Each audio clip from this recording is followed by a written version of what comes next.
Hello students, मैं शशि भूषण तिवारी माई classroom के अपने इस चैनल पर आप सभी का स्वागत करता हूं। आज के इस छोटे से वीडियो में मैं आपको बताऊंगा how to get focused and make your studies more effective. I am confident कि आपके स्कूल में आपकी पढ़ाई के दौरान आपके सभी टीचर्स ने आपसे कहा होगा फुल कंसंट्रेशन से पढ़ाई करो, पूरे फोकस के साथ पढ़ाई करो, पर शायद ही किसी ने आपको यह बताया होगा कि ये कंसंट्रेशन आएगा कहाँ से।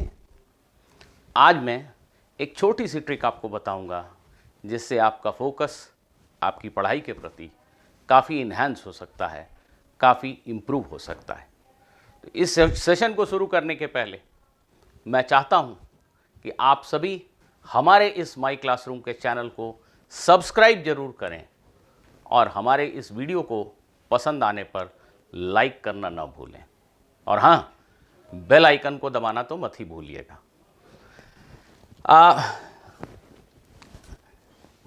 इस स्लाइड को देखिए, इसमें हमने एक बहुत ही महत्वपूर्ण मैसेज को दिया है। At the top level, it is not the skill that is the differentiating factor, it is the focus that differentiates a winner from a loser. If you are preparing for JEE Advanced exam or NEET exam, I am sure there are about 50,000 to 1 lakh students of almost equal caliber in the entire country. पूरे देश में एक समान skill के, एक समान intelligence के 50,000 से 1 लाख बच्चे होंगे। फिर भी एक सक्सेसफुल हो जाता है और एक नहीं हो पाता है। कारण क्या है? उनके फोकस का अंतर। एक अपने गोल को लेकर काफ़ी फोकस्ड रहा, शायद पूरे 2 साल, और एक जो सक्सेसफुल नहीं हो सका, उसके फोकस का लेवल थोड़ा कमज़ोर था। स्किल तो दोनों के समान थे, पर फोकस में फ़र्क था। इस बात को मैं क्रिकेट के खेल के उदाहरण से समझाना चाहूँगा। एक समय था जब वनडे इंटरनेशनल मैचेस में 250 रन का स्कोर काफ़ी बड़ा स्कोर माना जाता था, पर आज की तारीख में 300, 350, इवन 400, 430, 34 रन तक का स्कोर चेज हो चुका है। सोच के देखिए कि अगर पहले बैटिंग करने वाली टीम 350 रन का विशाल स्कोर खड़ा कर देती है तो दूसरी टीम काफ़ी दबाव में आ जाती होगी। फिर कैसे उस बड़े से टारगेट को वो अचीव कर लेती है? क्या दूसरी बैटिंग करने वाली टीम का कैप्टन अपने ओपनिंग बैट्समैन से कहता है कि जाओ सीधे चौके छक्के जड़ना शुरू करो, 350 रन बनाने हमें? मैं श्योर हूं कि अगर कैप्टन ने अपने बैट्समैन से यह कहा तो पूरी टीम 200 रन के अंदर आउट हो जाएगी। एक समझदार कैप्टन अपने टीममेट्स को, अपने बैट्समैन को ऐसे कभी नहीं बोलता। क्या बोलता है वो अपने ओपनिंग बैट्समैन से कहता है, दोस्तों तुम्हें सिर्फ यह इंश्योर करना है कि 10 ओवर आउट मत हो सके तो 50 से 60 रन बना लो। दोनों बैट्समैन पूछते हैं, पर हमें तो 350 रन बनाने हैं। कैप्टन कहता है, हम लोग हैं ना, हमारी मिडिल ऑर्डर बड़ी स्ट्रांग है, तुम चिंता मत करो, तुम तो सिर्फ 10 ओवर में 55-60 रन बना डालो, हो सके तो आउट मत हो। ये दोनों बैट्समैन जब मैदान में जाते हैं बैटिंग करने के लिए तो आपस में गप करते हुए जाते हैं कि यार हमें तो 10 ओवर में 60 रन बनाने का काम मिला है, तो बड़ा आसान है, हम जरूर कर लेंगे। उनका गोल, उनका फोकस 10 ओवर बैटिंग करने पे है, 350 रन बनाने पे नहीं है। इस बात पे गौर कीजिएगा। वो 10 ओवर बैटिंग करके अपने आप को आउट होने से बचाना चाहते हैं और 50 से 60 रन बनाना चाहते हैं। अब ये दोनों वहां गए, इन्होंने शायद 10 ओवर बैटिंग की, उतने रन बना भी लिए होंगे, हो सकता है एक आउट भी हो गया हो, नो इशू। अगला बैट्समैन आया, उसको भी वही इंस्ट्रक्शन है। 10 ओवर खत्म होने के बाद कैप्टन जो है वो अपने बैटिंग करने वाले दोस्तों को अगले 5 ओवर का टारगेट भेजता है कि अगले 5 ओवर में मुझे 35 से 40 रन चाहिए, फिर अगले 5 ओवर का, फिर अगले 5 ओवर का, फिर अगले 5 ओवर का, सो ऑन सो फोर्थ। और ऐसे करके कई बार जो अनअचीवेबल टारगेट दिख रहा है वो अचीव हो जाता है। यहां पे ट्रिक क्या है? जो काम पे लगे हैं, जो बैट्समैन अभी बैटिंग कर रहे हैं, उनका ध्यान 350 रन के टारगेट पे नहीं रखा जाए। उनका ध्यान इस बात पे होना चाहिए कि अगले 5 ओवर में क्या करना है। 2 बैट्समैन जो क्रीज पे हैं उनको टारगेट मिला है कि तुम्हें 5 ओवर में 40 रन बनाने हैं। ये आपस में बात करते हैं कि यार 5 ओवर में 40 रन बनाने हैं। पहले ओवर में ये बॉलर जो आ रहा है ये थोड़ा नया है, कमजोर लग रहा है, क्यों ना इसके ओवर में 12 रन बनाने की कोशिश की जाए, 12-15 रन। दोनों बोलते हैं हाँ चलो कोशिश करते हैं। अब जो बैट्समैन स्ट्राइक लेने गया फर्स्ट बॉल, वो सोचता है कि इस ओवर में 12 से 15 रन बनाने हैं, अगर पहले 1-2 बॉल में चौका लगा दूं तो काम बन जाएगा, बॉलर दबाव में आ जाएगा।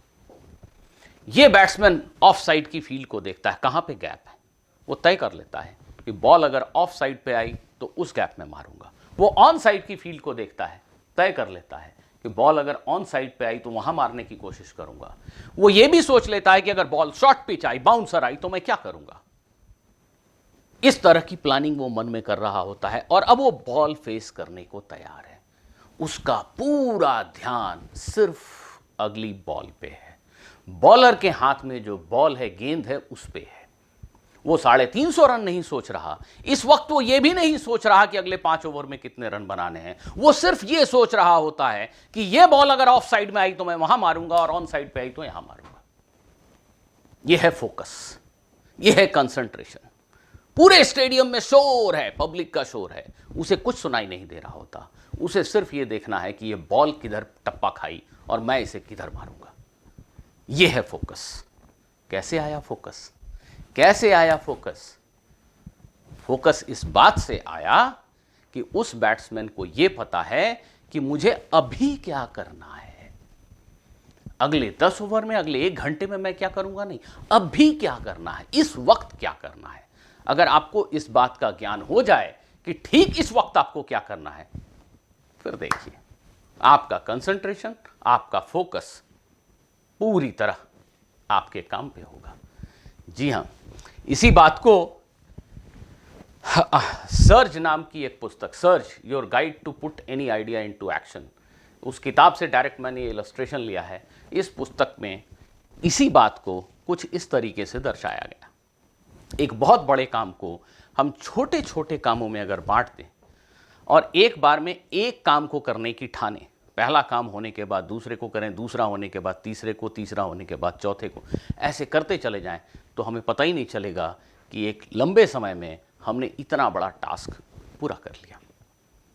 स्टूडेंट्स, आप बोर्ड एग्जाम की तैयारी कर रहे हैं, आप में से कुछ लोग जेईई की तैयारी कर रहे हैं, आप में से कुछ लोग नीट की तैयारी कर रहे हैं, आप में से कुछ लोग आगे चलकर सिविल सर्विसेज देना चाहते हैं, कोई एमबीए कैट का एग्ज़ाम देना चाहता है।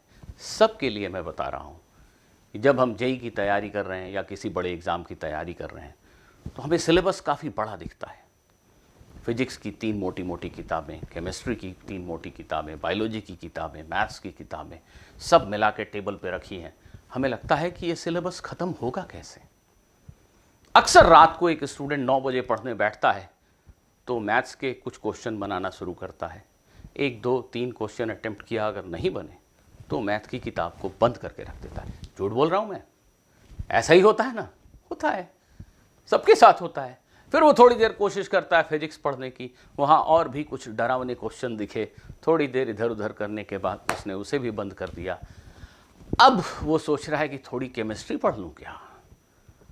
इस उधेड़-बुन में वो थक जाता है और फिर सो जाता है। पूरा दिन बीत जाता है। अगर अचानक से कोई उससे आके रात को पूछे कि बेटा पूरे दिन क्या किया, तो उसके पास शब्द नहीं होते बताने की कि पूरे दिन में क्या सीखा। क्यों?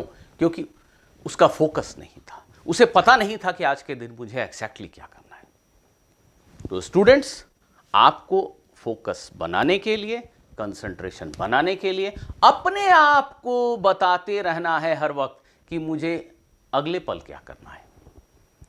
जैसे आप अपने मन में ये टारगेट बनाएं कि अगले 1 हफ्ते में मुझे इस किताब की या इस सब्जेक्ट के ये 4 चैप्टर ख़त्म करने हैं, रिवाइज करने हैं, या नए सिरे से 2 चैप्टर पढ़ने हैं।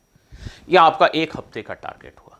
अब आज रात को सोने के पहले किसी और से बात नहीं करेंगे, आप खुद से बात कीजिए आईने के सामने खड़े होकर और खुद को बताइए कि कल दिन भर में आप क्या करने वाले हैं। कल दिन भर में आप इलेक्ट्रोमैग्नेटिक इंडक्शन नाम के चैप्टर को पूरी तरह से रिवाइज करेंगे और उस पे 30 क्वेश्चन बनाएंगे। ऐसा कुछ ऑब्जेक्टिव कॉन्क्रीट अपने आप को बताइए कि कल का मेरा काम यही है।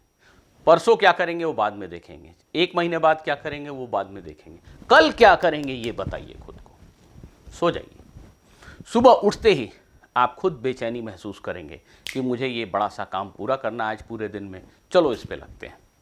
थोड़ा घूमा फिरा, पानी पिया, कुछ खाया और पढ़ने बैठ गए। जी नहीं, मत बैठिए, कुर्सी पे मत बैठिए, रुकिए, फिर से एक बार जोर से अपने आप को बताइए। जोर से बोलिए, मतलब साफ सुनाई देना चाहिए। बोलिए जोर से, जैसे मैं अभी बोल रहा हूं वैसे बोलिए कि मैं अगले 1 घंटे में इस चैप्टर इलेक्ट्रोमैग्नेटिक इंडक्शन में फैराडेज लॉ, लेंस लॉ को रिवाइज करूंगा और इस पे बेस्ड ये जो 10 क्वेश्चन है इनको बनाऊंगा। ये अगले 1 घंटे का मेरा काम है। अब आप चेयर पे बैठिए। जी हां, अब आपका ध्यान कहीं नहीं भटकने वाला 1 घंटे के लिए। आपको पता है कि अगले 1 घंटे में आपको यही काम करना है। अब आप ना केमिस्ट्री सोचोगे इस वक्त, ना मैथ सोचोगे, ना कुछ और। 1 घंटा पूरा होने के बाद ठीक है, आपने अच्छा काम किया, उठिए।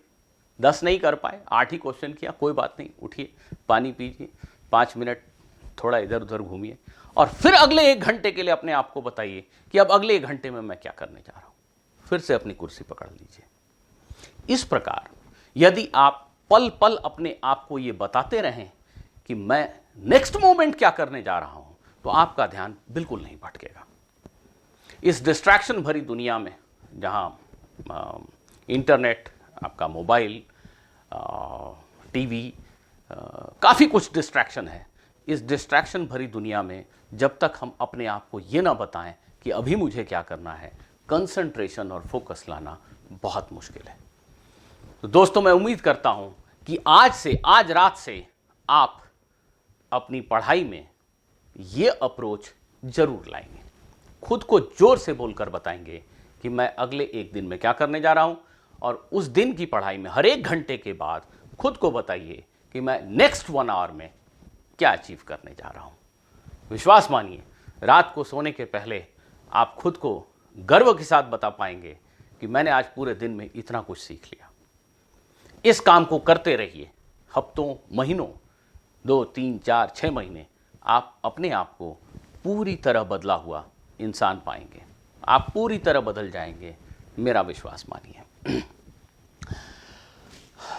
एक छोटी सी बात और, अपने बड़े काम को, अपने बड़े गोल को अचीव करने में एंग्जाइटी को पूरी तरह से हटा दीजिए। हम अक्सर रिजल्ट के बारे में बहुत सोचते हैं। रिजल्ट के बारे में दोस्तों सोचना बंद कीजिए। बच्चों, the whole idea is to deliver peak performance. आपको अपनी पीक परफॉर्मेंस देनी है। Forget about the result. आप अपनी पीक परफॉर्मेंस दो। आप जब एक्सेल कर जाओगे, आप जब किसी बड़े एग्जाम में सेलेक्ट हो जाओगे, तब आपको पता चलेगा कि अच्छा, बाकी लोग जो पढ़ते थे वो एक्चुअली में पढ़ते नहीं थे, पढ़ते तो सिर्फ तुम थे। जब तुम सेलेक्ट हो जाओगे तब एहसास करोगे कि मैं कई लोगों से सच में बहुत बेहतर हूं। Just try to compete with yourself. अपनी पीक परफॉर्मेंस देने की कोशिश करो। अपने टारगेट्स को थोड़ा स्टिफ करते जाओ। हर दिन, हर हफ्ते अपने टारगेट को थोड़ा और मुश्किल करो और उसे अचीव करो। बस ये करते रहो, रिपीटेडली करते रहो, महीनों करो। तुम हजारों, लाखों लोगों को पीछे छोड़ दोगे। रिजल्ट के बारे में हर वक्त सोचना जरूरी नहीं है। मैं आशा करता हूं कि आपको मेरी ये छोटी सी सलाह बहुत मददगार साबित होगी आपके किसी भी प्रिपरेशन में। अगर आपको वीडियो अच्छा लगा तो इसे जरूर लाइक कीजिए, हमारे चैनल को जरूर सब्सक्राइब कीजिए और फिर से रिक्वेस्ट है, बेल आइकन को प्रेस करना मत भूलिए। आप सभी का बहुत बहुत धन्यवाद।